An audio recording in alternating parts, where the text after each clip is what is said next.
여러분 안녕하세요. 오늘 여기 자리 해주셔서 감사드리고요.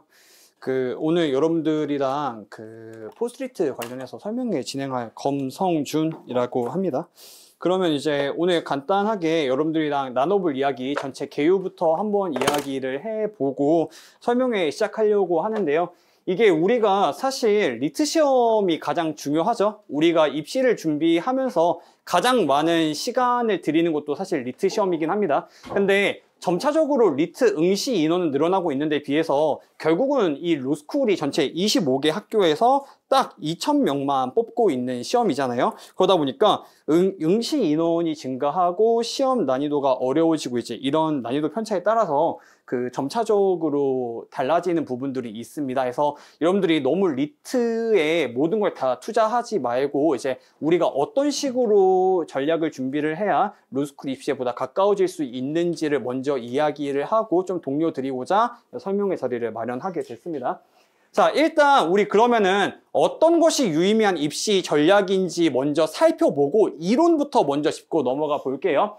자, 우리 리트 시험은요, 일반적인 수능 시험, 그다음에 학교, 대학교 시험과 같이 내가 받은 점수가 그대로 내 성적이 되는 성적이 아닙니다. 그러다 보니까 우리가 학원가에서는 원점수와 표준점수를 구별하고 있죠. 원점수와 표준점수에서 입시의 가장 중요한 점수는 표준점수가 되겠죠. 그래서 실제로 우리가 로스쿨 입시를 준비하고 지원함에 있어서 나의 점수가 되는 점수는 원점수가 아니고 표준점수가 됩니다. 근데 생각보다 여러분들이 표준점수에 대한 이해가 부족한 친구들도 있어가지고 표준점수에 대한 이제 내용을 한번 정리를 해봤는데요. 표준점수는 결국 뭐냐면 이 원점수를 그대로 성적으로 치환하는 것이 아니고 전체의 비율에서 내가 어느 정도의 백분율에 들어가 있는지 위치를 따진 다음에 거기에 맞는 점수를 부여하는 겁니다. 한마디로 내 원점수를 다시 한번 학생들끼리 줄을 세운 다음에 여기에 몇 점, 몇 등인가, 백분위가 몇 프로인가를 다시 한번 점수화 시키는 거라고 생각을 하시면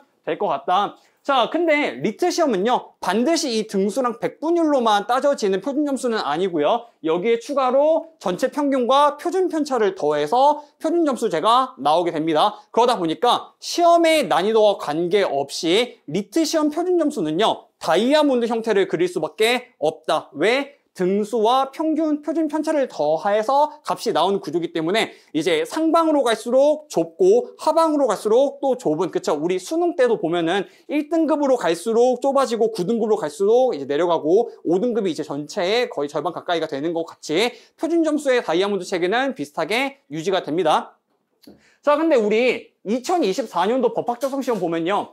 17,360명이 이제 지원을 했고요. 이 중에서 15,647명이 실제로 시험을 봤습니다. 우리 어쨌거나 이 표준 점수가 전체적으로 평균이 변화하기도 하지만요. 이 평균이 변화하기가 생각보다 어려워요. 왜냐면 아까도 말씀드렸다시피 이 시험 성적 자체가 이 다이아몬드 체계에서 등수에 맞춰서 성적을 뽑아내는 거다 보니까 웬만하면 평균값이 100점에서 서서히 오른 게 그나마 105점입니다. 그래서 24년도는 시험이 아무리 어려웠어도 표준점수 평균은 105점 가량에서 이제 머물러 있었고요. 자, 그리고 아까 말씀드렸다시피 우리가 응시자 수준이 아무리 높아지고 응시자 수가 아무리 많아져도 결국은 25개 교에서 2,000명이라는 정해진 숫자를 뽑아내기 때문에, 선발시키기 때문에 결국은 우리가 리트가 가장 중요한가? 라는 이 질문에 대답하기 위해서는 이 2,000등에 해당하는 점수를 알면 될 것 같습니다. 왜냐하면 2,000등에 해당하는 리트 점수를 먼저 특정한 다음에 실제로 이 점수 위에서만 다 로스쿨 합격이 이루어지는가를 따져보게 되면 정말로 우리가 입시에서 리트만 봐야 되는가? 리트가 가장 중요한가라는 이 질문에 대해서 대답을 할 수가 있거든요. 보시면요. 우리 2024년도 같은 경우에는 2,000등은 상위 약 12.8%에 해당하는 점수였습니다. 15,647명 중에 2,000등에 해당하는 이 백분율이 12.8%라는 거고, 이게 따져봤을 때 대략적으로 리트 점수 125점에서 128점이고 메갈 리포트 기준으로는 128점이 나온다라고 보시면 될 것 같고요. 2025년도는 2024년도 시험이 굉장히 어려웠던 거에 비해서 너무너무 쉬웠죠. 역대급으로 쉬운 시험이었어요. 자, 지원자 수도 많이 늘어났습니다. 19,400명이 지원을 했고요. 실제 응시는 이 중에서 17,519명이 했습니다. 자, 그럼에도 불구하고 아까 말씀드렸다시피 이 성적 자체가 이 중위권으로 합산되는 값이기 때문에 평균값은 105점으로 변하지는 않았지만 어쨌거나 응시 지원자 수가 늘어나다 보니까 2000등에 해당하는 위치는 12.8%에서 12.4%로 약 한 1.4% 정도 더 낮아졌고요. 그 다음에 표준 점수 역시도 126점에서 129점, 그 다음에 메갈 리포트 기준으로 132점이 2000등 컷이라고 나오는 결과가 이제 나온다라는 겁니다. 근데 이제 여러분들 제가 뒤에서 얘기하기도 전에 알고 계시겠지만요. 실제로 현장에서 보시면요. 또는 선배들이나 커뮤니티 표본들 보시면 110점대나 종종 아주 한두 명 정도 두 자릿수 합격 케이스도 있다라는 이야기를 먼저 하고 싶어요. 그 말은 무슨 말이냐? 우리가 리트 외에도 이 로스쿨 입시에 반영되는 점수라는 것이 있고 또 그것들의 반영 비율이 은근히 높다 보니까 사실 리트만으로는 입시가 모두 결정되는 건 아니라는 걸 먼저 말씀을 드리고 넘어가면요.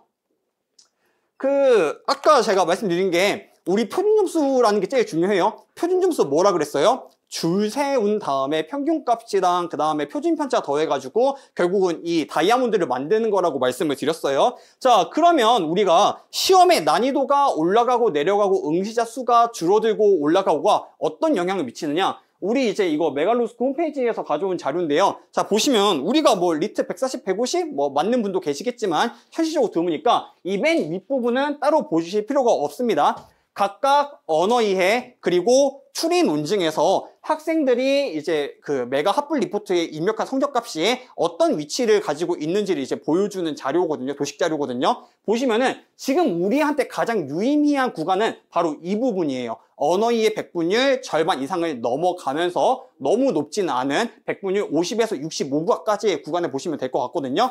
여기서 이 회색 바가 뭐냐면 24년도에 이 성적을 받은 학생들의 수고요. 그 다음에 파란 색깔 바는 25년도 시험에서 이 성적을 받은 학생들의 수라고 생각을 하시면 될 것 같아요. 우리 아까 제가 보여드린 자료에 의하면요. 응시자 수가 2000명 정도 늘어나긴 했지만요. 사실 평균 성적값을 보면 그게 유의미하다고 생각되지는 않았다. 왜냐면 평균 성적은 똑같이 105점이었고 2000등에 해당하는 것도 100분위에 겨우 1.4포인트 내려갔고 그 다음에 그 점수조차도 표준 점수가 최소점과 최소값과 최대값이 각각 1점씩밖에 안 오른 상황이기 때문에 뭐가 달라진 거지 싶겠지만은 이 도식을 보면은 이야기가 완전히 달라집니다. 왜냐면 아까도 말씀드렸다시피 우리가 2000명을 뽑아야 된다고 말씀을 드렸어요. 그리고 그 2000명 안에서 격전이 벌어지는 이 접경 지역이 어디냐면은 바로 이 50 이상에서 65 이 구간이 가장 핵심적인 부분이 되는 겁니다. 근데 지금 보시면 24년도에 비해서 언어 이해 어때요? 점점 학생들이 이 성적을 맞는 애들이 늘어났죠? 응시자 수가 늘어나다 보니까. 그러니까 이게 하방의 학생 수가 늘어나면서 상방의 학생 수도 같이 늘어나게 되는 문제가 발생하게 되는 거예요. 추리 논증도 어때요? 보면은 추리 논증은 언어 이해보다도 더 많이 학생들이 이 성적대를 맞게 됐습니다. 그러면 정리하면 어떤 결과가 되느냐? 이 2000명을 어쨌거나 이 2만 명 중에 선발을 해야 되는데 애들이 리트 성적 동점자가 점점 많아지기 시작하는 거예요. 예전에는요 학생 수가 별로 없고 리트 시험만으로 2000명 줄 세우기가 가능했습니다. 실제로 그래서 2017, 2018년도 이럴 때는요 진짜 포스트리트 꽈락만 안 당하고 리트 시험만 잘 보면 로스쿨 거의 무조건 들어가는 기조였는데 이게 2020년부터는요 포스트리트를 신경을 안 쓰면 로스쿨에 합격하기가 어려워요. 다시 한번 그 이유가 뭐 때문이라고요?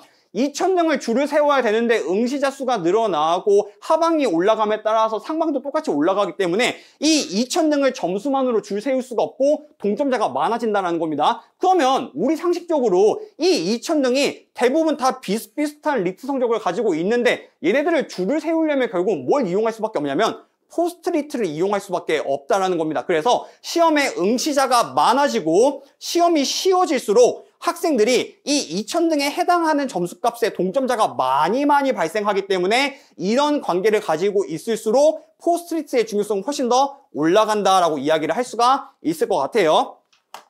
자, 그러면 이 포스트리트 중요하다는 게 그냥 포스트리트 단순히 중요하다는 이야기만 하고 넘어가면 안 되겠죠. 우리 조금 더 자세히 볼게요. 여러분들, 제가 로스쿨 준비할 때 있죠. 부끄럽게도 저는 이 모집 요강이라는 걸요, 리트 시험 다 보고 자기소개서 쓰기 직전에 자기소개서 규정 본다고 들어갔다가 처음으로 알게 됐어요. 근데 제가 놀랐던 게 뭐냐면, 실제로 이제 저희 학원에서 한 6년, 7년 강의를 하면서 애들이 생각보다 모집 요강을 안 찾아보고 바로 리트 시험을 응시를 하더라고요.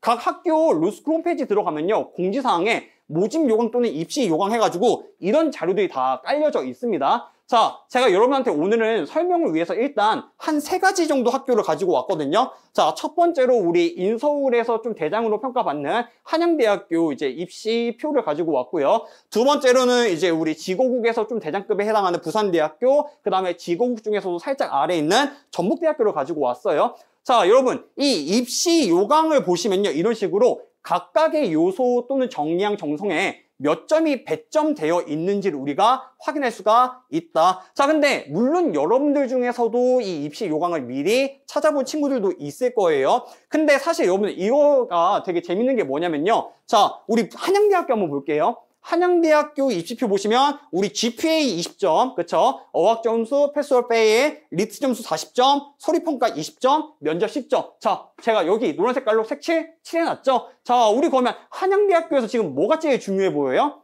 리트 성적이 제일 중요해 보여요. 그쵸? 우리 전북대학교 보시면 전북대학교는 거의 2배 이상 높거든요? 그러면 아이들이 이 생각하는 거예요. 아이, 뭐야. 결국은 모집 요강 봐도 리트 성적이 가장 중요한 거 아니야? 이런 생각을 하고 결국은 리트 1, 2 아니야? 라고 생각을 한단 말이에요. 근데 사실 여러분들이 가장 많이 따져봐야 될 게 뭐냐면요, 실질 반영률을 가장 많이 따져보셔야 됩니다. 자, 한양대학교 안에 모집 요강 안에 자세히 들어가시면요, 실질 반영률도 이런 식으로 자료에 같이 제시가 되어 있어요. 이 실질 반영률 보시면요, 사실은 여기 나와주고 있는 것과 다를 바가 없습니다. 기본 점수가 들어가기는 하지만 어차피 실질 반영 점수가 똑같은 비율을 가지고 있기 때문에 실질 반영률도 25%, 50%, 25%니까 실제 모집 요강과 상당히 똑같죠? 그쵸? 근데 여기에 함정이 숨어 있는 거예요. 데이터 해석에. 우리 한번 가정해 볼게요. 자, 여기 보시면 리트 점수 계산하는 식도 모집 요강이 똑같이 나와 있습니다. 얘는 한양대학교 거예요.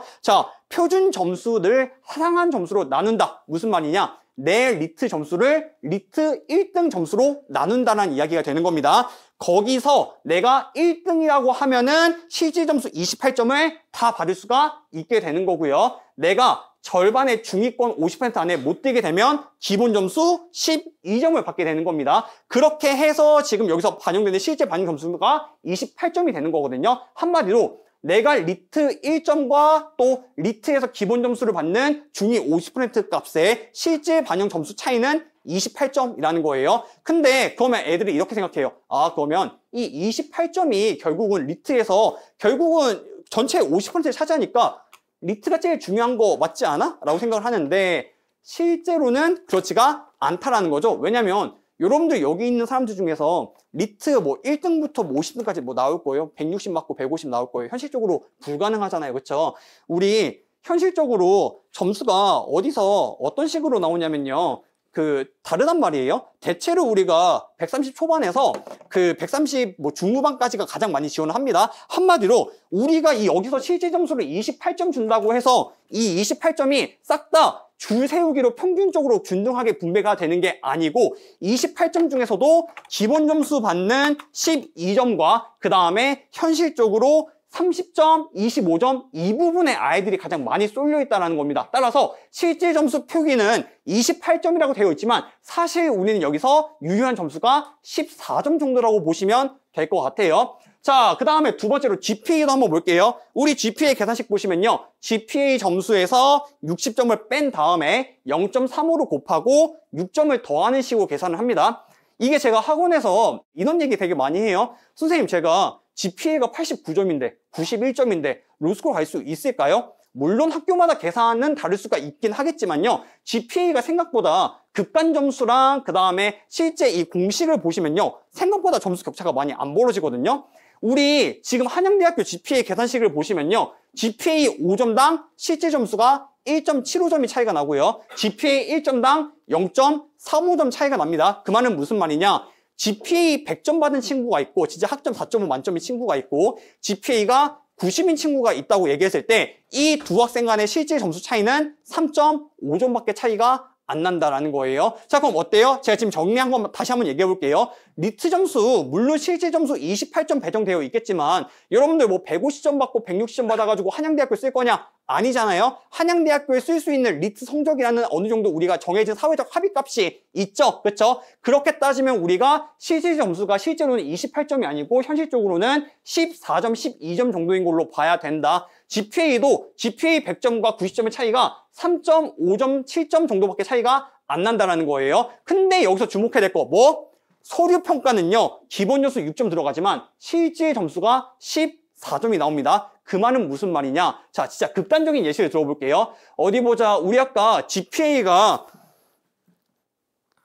기본 점수가 6점이고 만점이 지금 20점이죠. 그쵸? 내가 GPA가 진짜 60점인 애가 기본 점수를 받아. 그리고 GPA 100점인 애가 있어요. 이 둘이 붙였을 때 GPA 100점인 애가 서류를 망치고 GPA 60점인 애가 서류에서 거의 만점을 받으면요. 둘이 비벼진다는 이야기가 되는 거예요. 무슨 말인지 아시겠죠? 이게 GPA 100과 60이요. 서류 하나로 메워져요. 리트도 마찬가지예요. 우리 아까 여기 기본 점수 주는 게요. 105점이가 110점부터는 리트 기본 점수가 나오거든요. 그렇죠? 근데 제가 아까 현실적으로 의미 있다고 했던 실질 반영 점수 14점을 받는 포인트가 한 135 정도가 될 겁니다. 105점이랑 135점이랑 리트 점수 30점이요. 서류에서 좁혀질 수가 있다라는 거예요. 그렇죠? 그래서 우리가 항상 지원 전에 모집 요강을 좀 많이 보셔야 되거든요. 그래야 내가 리트가 원투는 아니구나. 이게 서류랑 면접이 은근히 중요하구나 생각을 할 수가 있어요. 특히 독학하는 친구들이나 인강 위주로 공부하는 친구들은 선생님들이랑 입시 상담을 할 기회가 없다 보니까 이제 커뮤니티 보고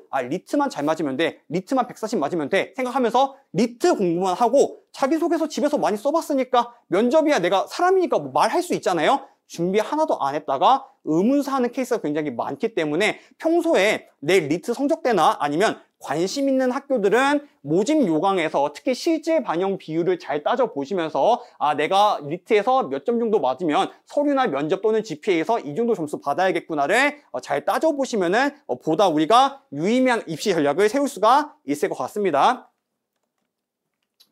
자, 그래서 그러면 제가 지금 얘기를 하는 게 리트 시험 쓸모없다는 이야기를 하고 있느냐? 그건 절대 아니에요. 왜냐면 아까도 말씀드렸죠. 뭐 2018년, 2019년에는요. 리트 시험만 잘 봐도 로스쿨에 합격할 수 있는 기회가 어느 정도는 열려 있었다라고 평가할 수가 있을 것 같아요. 하지만 그때도 포스트리트는 중요했고요. 지금 역시도 중요하고 앞으로 더더욱 중요해질 겁니다. 하지만 어떤 가정 아래서냐면요. 리트도 잘하고 포스트리트도 잘해야 로스쿨에 입학할 수 있는 시대가 왔다는 거예요. 내가 리트 점수 80점, 90점 받았는데 포스트리트로 이걸 다 메꿀 수 있다? 말도 안 되는 소리예요. 물론 이제 우리가 2만 명 중에 한두 명 그렇게 할 수 있겠죠. 현실적으로 세 자릿수는 나와야 되고요. 그리고 당연한 이야기겠지만 리트 점수가 높으면 높을수록 리트 원툴로 로스쿨에 입학하기는 어렵겠지만 그만큼 나의 포스트리트 부담이 줄어들기 때문에 리트도 당연히 잘하고 포스트리트도 당연히 잘해야 된다는 겁니다. 그래서 우리 아까 이론에서 우리 뭐 봤어요?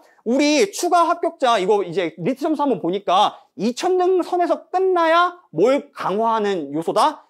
리트 시험이 로스쿨 입시를 결정하는 요소다라는 거였는데 우리 그러면 제주대학교도 싹 다 131점만 입학해야 되는데 실제로 제주대학교 리트 평균 보면 훨씬 낮죠? 그쵸? 131점 이상 애들이 수두룩하게 떨어지고 있다는 이야기예요. 뭐 때문에? 포스트리트 관리를 못했기 때문에 심지어 2025년도에는 이 동점자 겹치는 구간이 많았기 때문에 이런 식으로 130 이상 맞아놓고도 떨어지는 아이들이 굉장히 많았다. 그쵸? 얼마나 안타까워요. 솔직히 말해서 인터넷에나 다들 나 리트 130이야 140이야 하지만은 표준 점수 체계상 싹 다 130일 수가 없어요. 130이면요 적어도 상위 19%, 18% 이상이 되는 거거든요. 그쵸? 여기에 들어놓고 포스트잇 제도 준비 안에 떨어졌다? 너무너무 이제 안타까운 결과가 되는 거죠. 그 다음에 또 마찬가지로 아까 포스트리트 제가 말했던 뭐 서류 면접 보니까 어때요? 서류 실질 반영 점수 14점이었고요. 면접은 10점이었어요. 그쵸? 근데 우리 현실적으로 리트에서 벌어지는 값이 12점이었고 GPA도 겨우 14점밖에 안 됐죠? 그만큼 생각보다 서류랑 면접 점수가 굉장히 중요하다라는 라는 거죠. 그래서 이제 전체적인 정량 요소랑 정성 요소들을 한번 정리하고 넘어가 보면요. 자, 우리 GPA 있죠.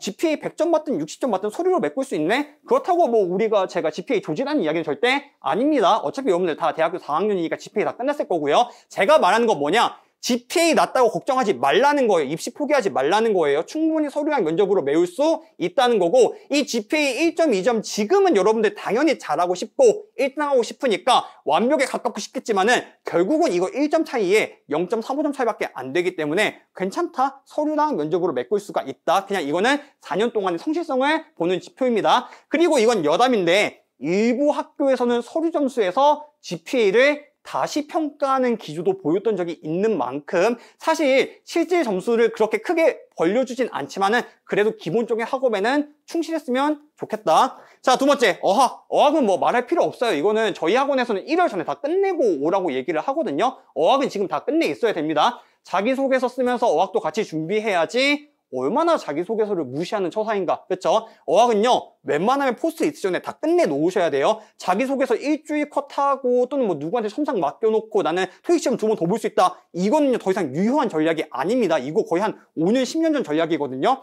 여러분 포스트잇 시즌 때 어학 제대로 준비 안 돼 있잖아요. 진짜 정신병 와요. 왜? 자기소개서가요, 내가 생각했던 것보다 더 복잡해. 고칠 게 더 많아. 근데 토익 공부할 시간도 없어. 그러니까 미리 준비해 놓으시는 게 당연하고요. 저희 학원에서는 개별적으로 1월 전에 다 끝내는 걸로 안내를 한다. 자, 리트 시험 왜 중요하다? 우리가 그나마 단기간에 노력해서 올릴 수 있는 것이고 그나마 점수 편차가 꽤 크고, 그쵸? 우리 포스트리트는 고작 해야 3개월 반 준비하는데 리트 시험은 내 기호 차이에 따라서 6개월도 1년도 준비할 수 있기 때문에 리트가 중요한 거지, 리트 원툴로 입학할 수 있기 때문에 중요한 건 아니라고 다시 한번 정리를 하고 싶습니다. 그 다음에 우리 서류 면접 통칭해서 뭐라고요? 리트 시험 105점과 135점의 격차 30점을 메꿀 수 있을 만큼 점수 편차가 엄청 크다. 그래서 140 맞은 애들도 떨어뜨려 버릴 수 있는 게 포스트리트의 위력이기 때문에 절대 방심하시면 안 된다. 그래서 여러분들 또 리트 막 130 맞고 140 맞으면요 기분 좋아서 엄마 아빠한테 쫄라가지고 카드 받아가지고 해외여행 간 다음에 자기소개서는요 대충 써버리는 친구가 있어요. 그러면 이제 불합격할 수도 있게 되는 겁니다. 포스트리트까지 최대한 끝까지 달려보시는 거를 추천드리고요. 그리고 저도 이제 우리 학원 애들한테 맨날 얘기하는 건데, 아무리 리트 성적이 낮아도요, 내가 이 꿈을 버리지 않고 내년에 재시하고 삼시하고 어떻게든 로스쿨 들어갈 생각이라고 한다면요, 그럼에도 불구하고 포스트리트는 계속 준비해 보시는 게 좋아요. 그러면 내년이 편해져요. 어차피 내가 뭐 리트 점수 90점 맞았다고 포스트리트 준비 안 해봤자 3개월 동안 뭐 할 거예요? 집에서 쉬기나 하겠죠, 그쵸? 그래서 웬만하면은 계속 준비할 생각이 있으면은 포스트리트 원 사이클 다 돌려보는 것이 좋겠다 말씀드리고, 그래서 정리하면요, 결국 리트는요 기본이에요. 중요하지 않다는 게 아니에요. 너무너무 중요해서 중요하지 않다고 얘기할 필요도 없는 거예요. 다만 포스트리트도 그만큼 중요하다라는 거고, 아까도 말씀드렸다시피 시험 응시 인원이 지금과 같이 계속 늘어나고 올해도 분명 늘어나겠죠, 그쵸? 그 다음에 시험이 쉽게 나오면 나올수록 뭐가 발생한다고요? 이 평균점은 변하지 않지만 결국 절대값 상위에서 2000등으로 순서를 매겨야 되는데 이 줄 세우기가 어려워지기 때문에 변별력이 약해진다. 따라서 포스트리트로 변별하고자 하는 의사가 더 강해지고 그만큼 포스트리트의 중요성이 훨씬 더 늘어난다. 정리를 하면서 다음으로 넘어가 볼게요. 자, 이거 우리가 이론으로 얘기했어요. 그쵸? 우리 이론은 누가 뭐 말을 못 하겠어요. 그쵸? 지금 보고 계시는 이 합불 표본은요, 제가 불합격 표본이나 합격 표본을 우리 학원 2년치 것 중에 좀 인상 깊은 거를 가지고 와봤어요. 자, 이거 보시면요, 불합격 사례거든요. 여러분, 리트 138 맞으면요 로스쿨 갈 수 있는 거 아니에요? 그렇지 않아요? 리트 138면 로스쿨 당연히 갈 수 있는 거 아니에요? 근데 얘요 있죠, 학벌이 나쁜 것도 아니에요. 근데 자교였어요. 심지어 2대 자교였거든요. 138 가지고 최종적으로 떨어졌어요. 말도 안 되지 않아요? 그렇죠? 그 다음은 어때요? 얘는요 심지어 서울대학교였어요. 서울대학교 가지고 충북대 지원하는데 심지어 정성이 없는 것도 아니고 정성이 16개였습니다. 그거 가지고 떨어졌어요. 충북대를. 리트 점수 낮았나요? 110점이었어요? 아니에요. 131점이었어요. 얘는 고려대 친구거든요. 135점 맞고 K인데 물론 정성이 없긴 했지만은 인하대 최종 불합했어요. 그렇죠? 이런 걸 가지고 우리가 의문사라고 얘기를 하거든요. 왜냐면 우리가 일반적으로 이 정도면 로스쿨 합격할 수 있어라는 정량 요소 평가치들이 있잖아요. 그렇죠? 그걸 다 충족시켜 놓고도 로스쿨에 떨어지는 케이스를 우리가 흔히 의문사라고 표현을 많이 합니다. 그러면 이 친구들이 사실 의문사 아니에요. 이 친구들은 자연사? 왜? 포스트리트를 신경 쓰지 않았기 때문에 자연사 한 겁니다. 그래서 제가 이제 이 친구들이 저랑 같이 다 포스트리트를 한 건 아니에요. 왜냐면 안타깝게도 제가 지금까지 뭐 3년, 4년 가르쳐 보면서 1차 불합을 같이 서류 썼는데 받았다? 없거든요. 아예 최종 불합이 있는데 이 친구들 얘기 간단하게 해보면은 이 친구 진짜 안타까워요. 왜 안타깝냐? 이 친구가 처음에 저랑 같이 포스트리트를 하고 싶어가지고 리트 시험 보기 전부터 상담을 많이 했어요. 그래서 증빙이 없으니까 우리 비증명을 이렇게 끼워 넣어볼까? 얘기를 하던 중에 얘가 리트 성적이 나왔는데 138이 떠버린 거예요. 그러니까 얘가 저한테 와서 뭐라 하냐면 선생님 솔직히 말해서 제가 138인데 포스트리트에 돈을 쓰기가 조금 그렇네요. 그래서 저는 혼자 준비해 보겠습니다 라고 이제 얘기를 하더라고요. 근데 이제 이 친구는 아까 얘기했던 그 모집 요강에 대한 함정에 빠져버리게 된 거예요. 아까 우리 뭐라 그랬어요? 리트 잘 본다고 해서 포스트리트를 망치게 되면요 로스쿨 합격 불가능할 수가 있어요. 얘가요 그 부분에 방심하게 된 거예요. 그래서 얘가 무정성인데 혼자 자기소개서 썼는데 자기소개서가 잘 안 써줬겠죠. 근데 어쨌거나 1차에서는 배수를 3배수 뽑고 4배수 뽑고 워낙에 리트 성적이 높다 보니까 1차 합격을 해버린 거예요. 서류에 문제가 있음에도 불구하고. 그러니까 얘는 어때요? 이 학생은 자신감이 붙은 거야. 아, 면접도 나 혼자 할 수 있게 되는 거구나. 그래서 138 가지고 추합도 못하고 최종 불합까지 가버리게 된 겁니다. 그래서 물론 뭐 이 친구가 포스트리트 남들보다 더 많이 못했을 수도 있긴 하겠지만요. 어쨌거나 리트 성적 잘 받았다고 해서 무조건 들어갈 수 있는 거는 아니라는 거예요. 근데 반면에 저랑 같이 포스트리트 했던 친구는 131 가지고 합격했거든요. 둘 다 똑같은 이화여대에 같은 학과에 같이 지원했고 나이도 똑같았는데 GPA도 똑같고 131은 붙었는데 138은 이렇게 광탈했다. 포스트리트 중요하다. 그 다음에 두 번째로 이 S 친구는요, 문제가 뭐였냐면은, 이 친구는 이제 서류를 저랑 같이 하긴 했는데, 이제 아무래도 이제 서울대학교잖아요? 정성이 막 20개, 30개가 넘는 거예요. 근데 문제가 뭐냐면, 이 친구가 똑똑한 친구답게, 뭐 복수 전공인, 융합 전공인이 해가지고, 전공이 3개가 달려있고, 활동도 정말 서로 합쳐지지 않는, 진짜 좀 뭐랄까, 이질적인 활동들만 한 20개가 끼워져 있는 거죠. 그래서 제가 얘기를 했어요. 아, 땡땡아, 너 이거 활동이 많은 건 좋은데, 어차피 활동 많다고 점수가 더 받는 것도 아니고 어느 정도 한계가 있으니까 너 흐름부터 잡아가지고 최대한 관련 있는 전공으로 살릴 수 있는 활동만 살리자. 근데 이해해요. 학생 입장에서요. 내가 대학교 1학년부터 4학년까지 쎄 빠지게 노력해가지고 이 활동 20개 넘게 쌓아왔는데 선생님 이 중에 8개만 쓰재. 얼마나 기분이 안 좋겠어요. 그쵸? 고집을 부리는 거예요. 20개를 다 쓰겠다고. 그래서 이제 결국은 그 부분 첨삭을 안 통하고 20개를 다 썼는데 자기소개서가 약간 이런 식이에요. 저는 어렸을 때부터 경제를 좋아해서 경제학과에 지원했습니다. 근데 경영도 좋아해서 경영학회 가입했습니다. 근데 갑자기 스페인어에 관심이 생겨서 서서문 전공했습니다. 짬뽕. 완전 짬뽕. 그러니까 자기소개를 읽으면요. 어떤 것도 발견할 수가 없어. 얘가 왜 성실하고, 그러니까 얘가 바빴던 건 알겠어. 근데 왜 성실하고 로스쿨 와서 얘가 공부를 어떻게 잘할 것이고 초시 합격할 수 있고 저는 검토에 바로 들어갈 공부에 대한 증명이 아무것도 없고 그냥 딱 보여지는 거 하나. 얘는 좀 주의가 산만하구나랑 그 다음에 얘는 로스쿨 들어와서도 딴 거 생기면은 딴 거에 관심 가질 것 같은데라는 안 좋은 인상만 팍팍 주더라고요. 이 친구 결국은 이제 S 마페 달고 일반적으로 우리 학벌이 로스쿨 입시에서 유리한 건 알고 계시죠? S 마페 달고 131점이니까 1차는 들어갔지만 면접 진짜 잘했거든요. 면접을 잘했음에도 불구하고 최종 불합했다. 그 이유는 제가 봤을 때 무조건 서류 때문이 아닌가라고 생각이 됩니다. 그러니까 그 전문가의 도움을 받을 거면 이제 전문가의 말을 귀담아 들으셔야 된다. 자, 그다음에 세 번째 케이스 같은 경우에는 이 친구는 2번 케이스랑 완전 정반대예요. 이 친구가 서류를요. 한 첨삭을 20번인가 받았거든요. 처음에는 진짜 개인 일기장을 써왔어요. 그래가지고 이제 얘가 일주일에 2~3번씩 와가지고 첨삭을 20번 해서 A급 자소서를 만들었어가지고 이 수학과 친구였는데 1차는 붙었는데 문제가 뭐냐면 이 친구가 성격이 되게 소심한 거예요. 그래서 2차 가서 면접에 대답을 아예 못하는 거예요. 이 친구가 제가 아직도 기억이 나요. 우리가 면접 시뮬레이션을 돌리는데 우리가 면접 문제가 간단하게 이거였어요. 이제 집 앞에 동네 아줌마가 자꾸 고양이 밥을 준다. 이게 고양이 밥을 줘야 되냐 말아야 되냐. 그쵸? 이 문제는요. 논리적으로 봤을 때 행동할 자유의 권리가 충돌했을 때 기본권 경합에서 누구의 손을 어떤 근거로 들어줘야 하는가에 대한 문제가 되는 겁니다. 근데 이 친구가 뭐라 그랬는 줄 알아요?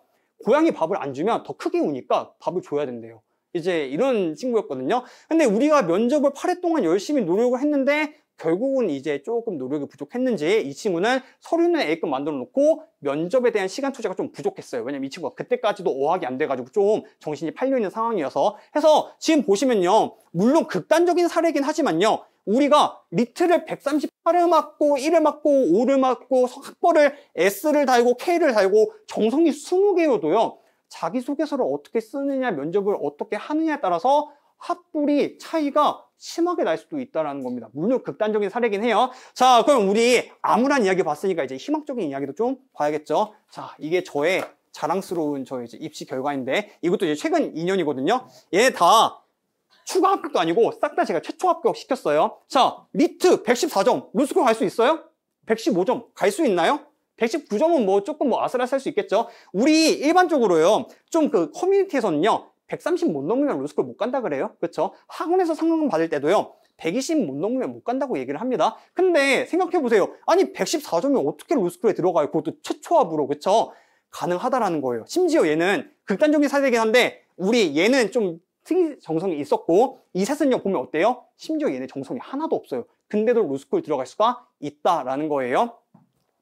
이 친구들 이제 제가 기억이 나는데, 지금 이제 2번 친구 같은 경우에 재밌는 게 뭐냐면 증빙이 하나도 없어요. 대외 활동한 것도 없고 동아리 한 것도 없고 법학 활동한 것도 없어요. 근데 이 친구가 보니까 학비 번다고 대학교 1학년 때부터 논술 아르바이트를 좀 했어요. 논술 아르바이트 하고 그러다가 한 2년 차에 강사로 이제 전직도 하고. 근데 이제 솔직히 말해서 우리가 뭐 커피숍에서 아르바이트 한 거 뭐 자기소개서 쓸 수 있어요? 웬만하면 이런 거 잘 못 써요. 근데 어쨌거나 이 친구 전공이 뭐 논리 철학과였나 그래가지고 활동도요 못 쓸 것 같아도 여러분들이 잘 살리면요 살려줘요. 근데 여러분들이 살릴 수 있는 활동도 이상하게 쓰면요 못 살리게 되는 거예요. 이 친구는 그래서 무중비잉 무정성임에도 불구하고 이 친구 사회 경력 가지고 최대한 말이 되게끔 흐름부터 잡고 서술했더니 서류에서 높은 점수 받았고, 그 다음에 아무래도 철학과 출신이 그런지 면접도 같이 준비하니까 되게 잘하더라고요. 그래서 이제 이 친구 합격 115점 가지고 충남대, 그쵸? 우리 작년에 충남대 컷이 한 131점, 이게 그 하위 75%지죠? 그쵸? 그래서 대체로 애들이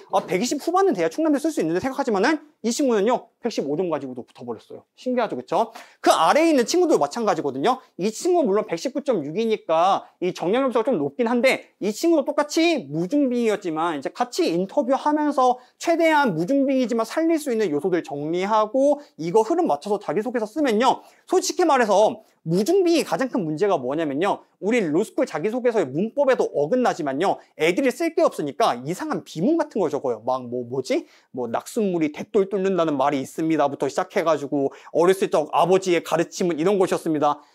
이거 가지고 자기소개서를 어떻게 승부를 봐. 쓸 게 없으니까 이런 말이 나오는 거예요. 그쵸? 근데 같은 비증빙이라도 내가 증빙할 수는 없지만 그래도 근거력이 약한 근거라도 되면서 저 공부 잘할 수 있어요, 성실해요 라고 얘기를 하는 거랑 아버지, 어머니, 낙숫물, 대돌 얘기 나오는 거랑은요 천지 차이라는 거예요. 무슨 말인지 아시겠죠? 해서 결국은 이 네 친구는 다 이 성적 맞아 놓고도 로스쿨에 진학했습니다. 근데 이제 여기서 살짝 유의를 드리시면, 물론 이제 이게 뭐 설명을 빙자한 영업이긴 한데 뭐 제 수업 들으면 다 이렇게 합격할 수 있다라는 이야기는 절대 아니에요. 저도 신기하니까 가지고 왔어요. 그래서 이거는요, 그래도 여러분들 120점은 받아야 돼. 120점도 솔직히 좀 낮은 점수긴 하죠. 합격하려면은 120점을 가지고 와야 좀 유효한 게 되는 거고, 우리가 이런 케이스도 없지는 않다라는 걸 보여주는 거예요. 여러분 막 리트 110점 맞아놓고 검성준이 알아서 해줄 거야 하면은 안 돼요. 확률은 희박합니다. 그래서 리트가 계속 기본이다 강조드리고요. 자, 다음으로 넘어가 볼게요. 자, 그러면 우리 한번 더 자세히 얘기해 볼게요. 서류에서 자기소개서 왜 의문사 하는가? 자, 첫 번째, 자기소개서 뭐예요?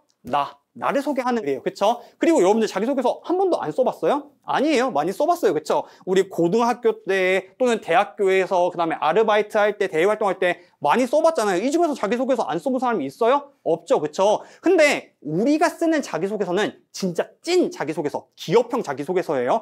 우리 뭐 써요? 내가 뭐 어떤 부모님 밑에서 어떤 사상 가지고 어떤 생각하고 막 명언도 쓰잖아요, 자기소개서에. 그건 그렇게 해도 돼요. 근데 로스쿨 자기소개서는요, 일종의 법정 서류와도 똑같아요. 내가 무언가를 말하고 싶으면요, 반드시 그 말을 뒷받침할 수 있는 증거, 증빙 자료가 있어야 됩니다. 결국은 내가 말하고 싶은 거 증빙할게, 내가 말하고 싶은 거 증빙할게 반복으로 이루어지는 게 로스쿨 자기소개서인데 애들이 이걸 모르니까요. 아, 낙수물이 대뚫 뚫는다는 말이 있습니다. 저희 어머니 아버지는 이걸로 시작해서 서류에서 다 썰려버리게 되는 거예요. 그쵸? 근데 막상 자기가 쓸 때는요. 미사오구랑 비무 막 명언 같은 거 지가 한 것도 아닌데 걷다 써놓고 와 진짜 완벽하다. 너무 멋진 명언이다 하면서 여기에 만족하는 거예요. 예쁜 말로 쓰인 자기소개서에. 그러면요. 좋은 점수 받기 어려워요. 두 번째로는요. 이거를요. 충분히 자기가 고칠 기회가 있어요. 자기소개서 어떻게 써라. 뭐 제 유튜브 채널에도 올라와 있고 우리 학원 유튜브 채널에도 올라와 있는데 이거를요. 피해요. 정보를.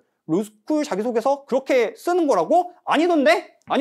내가 아는 사람의 사촌의 동생의 강아지의 친구의 부모님의 동생의 서류가 이렇게 됐는데 합격했다는데 하면서 내가 듣고 싶은 것만 듣고 보고 싶은 것만 보니까 내 서류를 고쳐야겠다는 인지를 안 하고 도움이 필요한 걸 인지를 안 하고 나랑 똑같은 상태인데도 합격할 수 있다는 케이스만 보고 이대로 밀어붙이게 되는 거죠. 입시에 있어서 너무 안타까운 케이스인 것 같아요. 언제나 내 서류, 내 포스트잇을 평가할 때는요. 객관성이 필요하다라고 생각이 듭니다. 해서 이런 식으로 끊임없이 내가 고쳐야 될 지점이 있고 지금 포스트잇에서 점수를 얻으려면 자기소개서를 한번 갈아엎어야 됨에도 불구하고 귀찮으니까 하기 싫으니까 나랑 같은데도 합격 사례가 있으니까 이걸 회피해버리는 순간 마찬가지로 우리가 의문사할 가능성이 커진다라고 이야기하고 싶어요. 자, 세 번째. 우리 여러분 자기소개서 첨삭 있잖아요.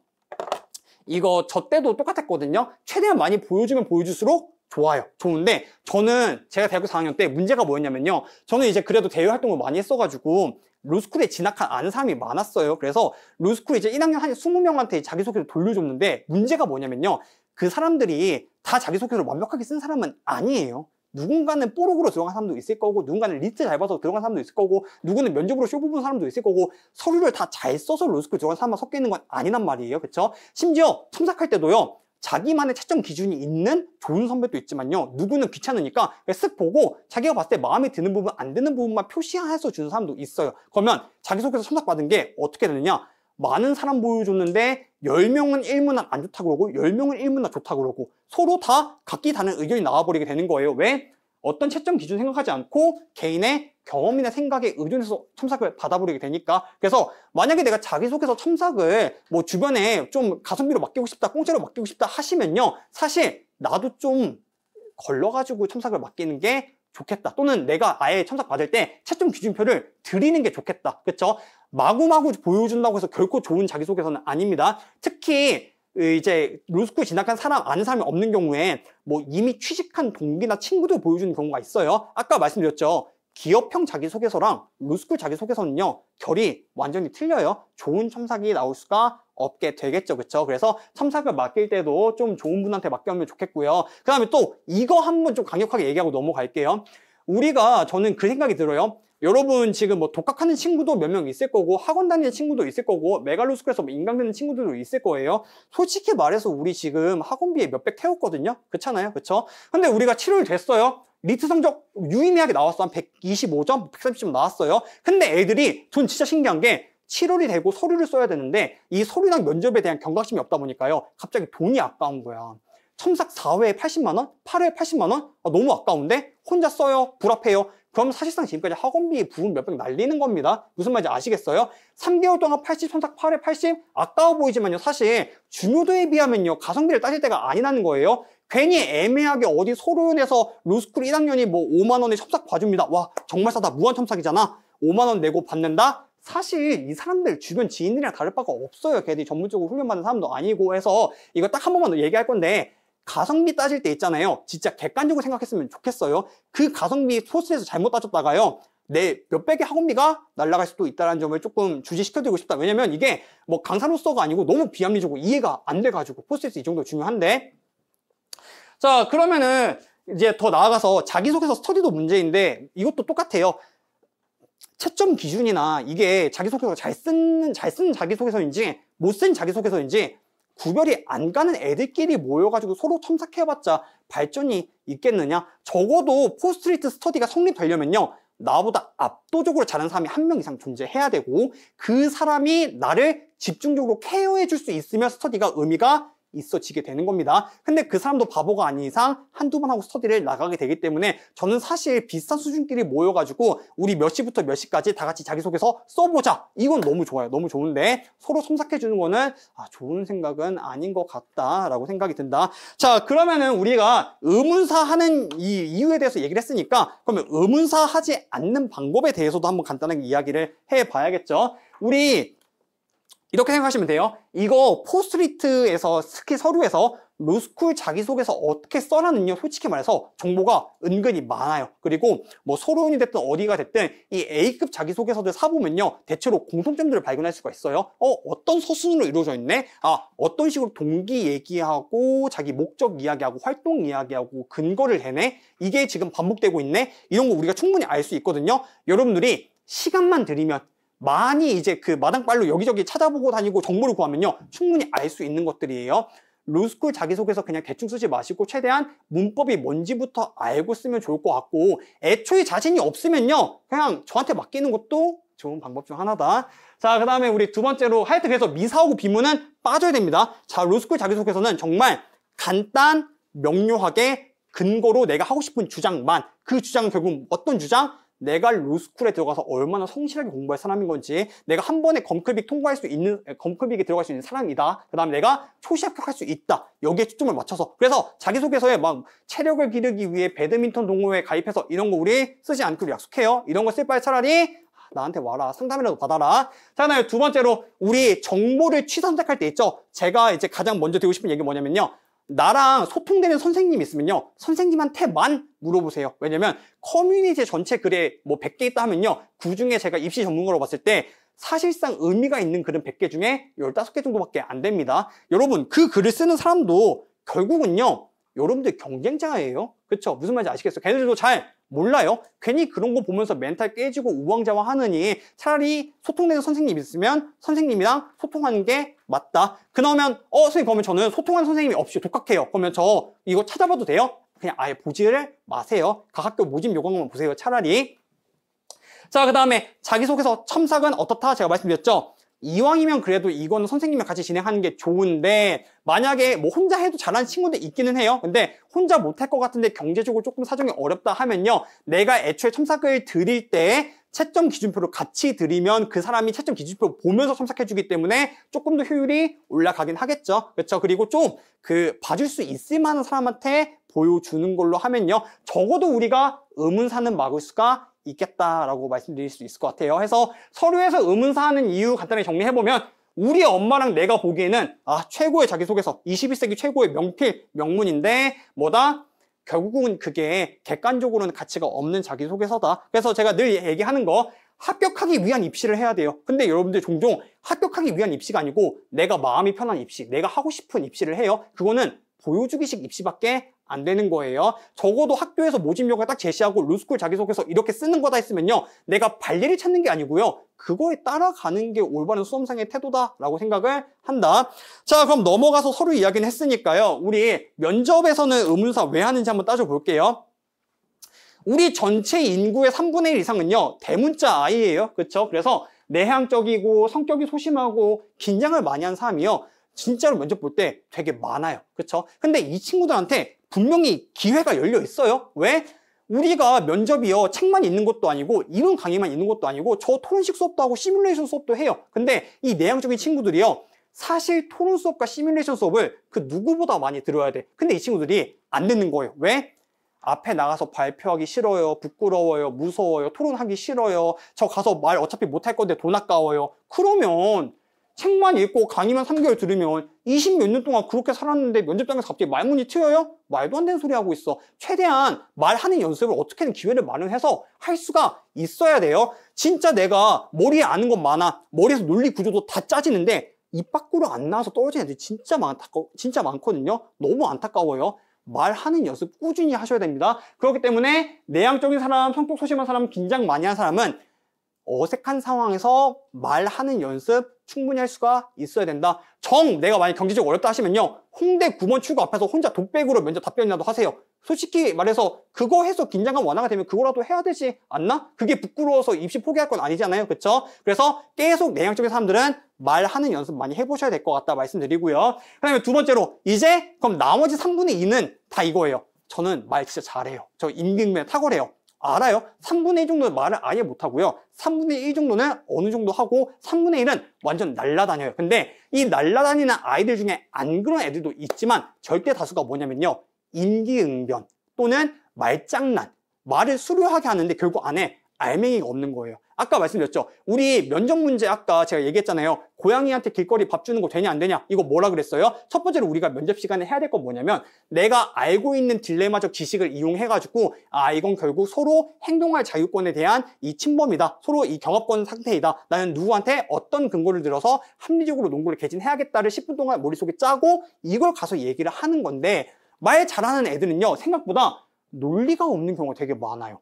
그래서 궤변을 늘어나요. 아까 얘기했던 고양이 밥 안 주면 더 크게 운다, 이런 것도 그 일종의 하나가 되는 거겠죠. 결국은요, 면접은요 뭐냐면요, 너가 인간 녹음기가 될 필요가 없어요. 왜? 면접관들이 여러분들이 얼마나 아는 거 많이 외워서 예상 질문들 다 외워가지고 달달달 외우는 걸 평가하고 싶겠어요? 솔직히 아니에요. 결국은요, 현장에서 주어진 시간 내에 어려운 딜레마적 문제가 생겼을 때 이걸 논리적으로 어떻게 해체하고 답변을 어떻게 논리적으로 구성하는가를 구슬로 보고 싶은 거예요. 그렇죠? 근데 이거에 대해서 말만 잘한다? 논리가 다 빠졌기 때문에 뭔가 나 스스로는 면접을 굉장히 잘했다고 생각하겠지만 결국 좋은 점수 받기는 어렵고, 이 역시도 의문사로 이어질 수가 있게 되겠죠. 그래서 오히려 이 친구들 같은 경우는요, 말 잘한다고 방심하지 마시고 이론 강의가 됐든 또는 교재 같은 걸로 계속 공부를 하면서 어떤 식으로 논리 구성을 해야 되는지, 그 다음에 내가 근거로 삼을 수 있는 정보들을 평소에 많이 확보해 놓으시는 게 도움이 될 것 같다라고 말씀을 드리고 싶고요.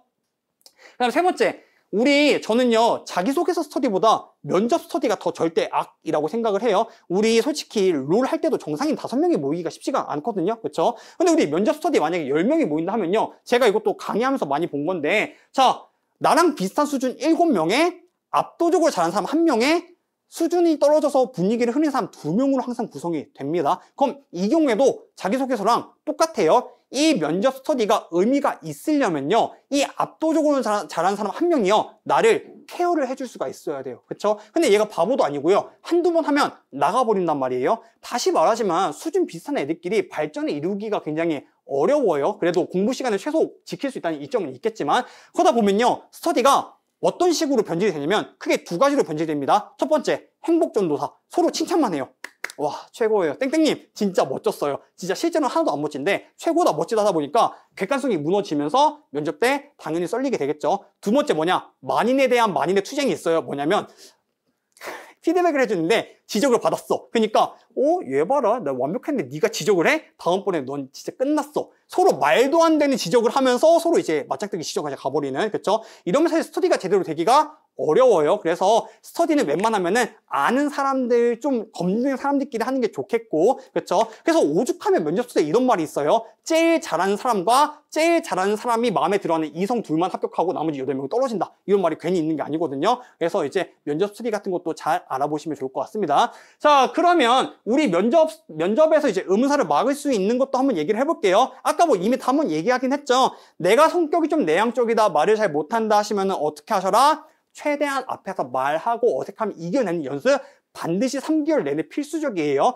20년 넘게 그렇게 살아왔기 때문에 이 20몇 년을 뒤집을 수 있는 정도의 연습이 필요할 것 같아요. 집에서 벽보고 연습하는 거 하나도 도움 안 됩니다. 친구들 잘하는 친구들 앞에 얘기하는 거 하나도 도움 안 됩니다. 처음 보는 사람 앞에서 얘기할 수 있을 정도로 연습이 필요할 것 같아요. 자, 두 번째, 말 잘하지만 말에 논리가 없고 근거를 못 대고 궤변에 빠지는 친구들, 이론 공부 열심히 하셔야 됩니다. 그리고 이론 공부와 별개로 이 친구들 이론만 머릿속에 있으면 안 되니까 마찬가지로 말하는 연습하면 좋겠죠. 임기응변이 좋은 친구들 문제가 뭐냐면요, 머릿속에 이론이 있어도요 현장에서 기억이 안 나잖아요. 임기응변이 내가 먼저 할게 하고 먼저 답변을 해버려요, 무논리로. 그러면 안 되니까 이것도 미리미리 말하는 연습을 해놓으시면 너무 좋을 것 같고요. 그 다음에 이제 자기소개서 스터디는 그래도 뭐 다 같이 시간 맞춰놓고 쓰는 거면 의미가 있겠는데 면접 스터디는 웬만하면은 아는 친구들 검증된 사람 아니면은 웬만하면 차라리 그냥 강의라든지 책을 보는 게 낫지 않나라고 생각을 합니다. 그래서 면접도요 방심하지 마세요. 아까 말씀드렸죠. 면접이요 간단하지가 않아요. 지식도 있어야 돼요. 그쵸? 논리구조도 짜야 돼요. 이걸 말도 할 수가 있어야 돼요. 이 3박자가 모두 맞춰져야 그나마 평균은 넘는 거거든요. 무슨 말인지 아시겠죠? 하나라도 빠지는 순간 반드시 빵꾸가 나고 그럼 내가 리트를 남들보다 잘 보지 않는 이상 불합으로 갈 소지가 꽤 커집니다. 자, 그래서 이제 우리가 리트 시험까지 이제 50일 정도 남았잖아요. 그러면 이제 한번 이야기를 한번 전체적으로 정리를 한번 해볼게요.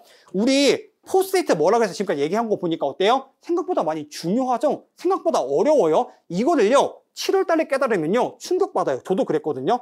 생각보다 소리가 많이 할 게 많네. 면접도 생각보다 많이 할 게 많네. 그쵸? 근데 그렇다고 해서 제가 지금 얘기하고 있는 게 리트 쓸모없어, 포스트리트가 무조건 짱이야 이 얘기를 하고 있는 건 아니에요.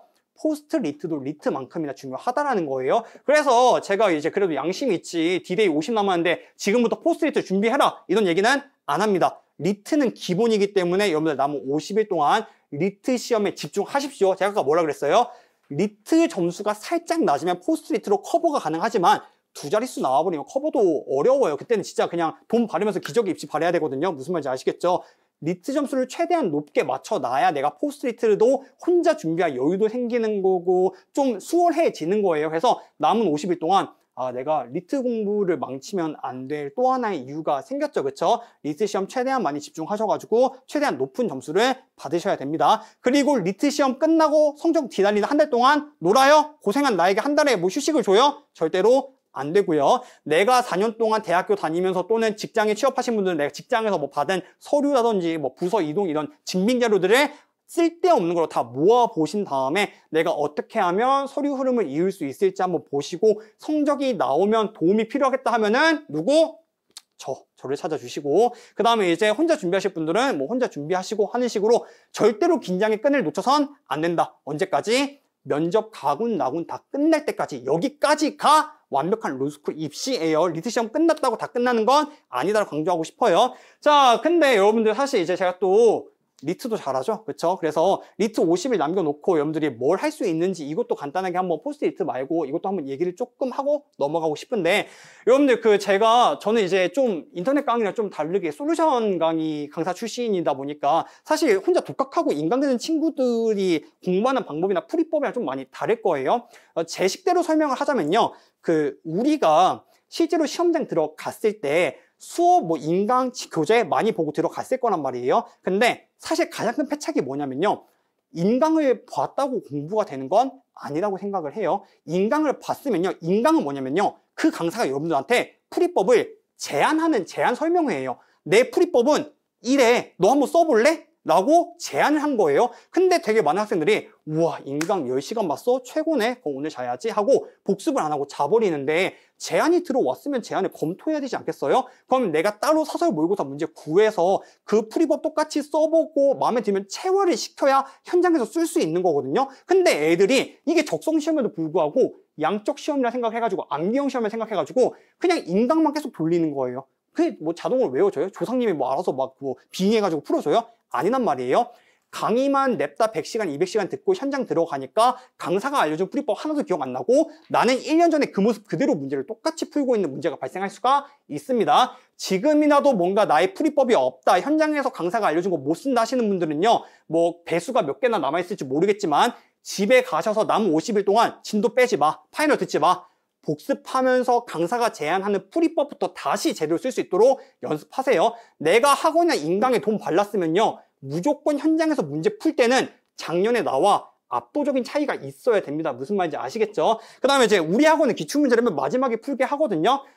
기출문제 이미 여러분들 다 소모하셨는지 안 소모하셨는지 모르겠지만은 그래도 마지막에는 기출문제를 푸는 게 맞다고 생각을 해요. 근데 양치기를 하더라도요. 매 회차 넘어갈 때마다 내 풀이법에는 변동이 있어야 돼요. 무슨 말인지 아시겠어요? 무슨 말인지 아시겠어요? 내가 자꾸 뭘 틀리네? 내가 자꾸 뭐에서 실수하네? 뭘 자꾸 빠뜨리네? 라는 인지가 있어야 돼요. 그 인지가 있으면요, 뭐가 문제일까라는 가설이 있어야 되고, 어떻게 해결할 수 있을까라는 가설이 있어야 되고, 그 가설을 다음 회차 때 적용을 하고 마음에 들면 그게 내 풀이법이 되는 거거든요. 이런 식으로 여러분, 제가 옛날에는 완전 인강 실업파였는데 최근에는 그래도 인강 병행해서 공부할 수 있다라는 그 이론에도 좀 이제 발전 가능성을 열어놓고 있어요. 인강을 듣더라도 여러분들이 결국 제일 중요해요. 강사가 제안하는 풀이법 재료를 쓸 수 있는가, 그리고 내가 지금 문제 풀면서 나만이 가지고 있는 문제점에 대해서 계속해서 가설을 내면서 풀이법을 수정하고 있는가 해서 내가 현장 들어갈 때는요, 내 막 현장 들어가면 긴장되죠, 그렇죠? 사실 그리고 풀이법도 정리가 안 된 친구들이 많아요. 그러면은 내가 무의식에 사로잡혀가지고 결국은 내가 내 멋대로 풀고 싶은 대로 풀면은 결국 작년에 내가 풀던 대로 똑같이 푸는 거예요, 그렇죠? 의식은 저 멀리 날아가고.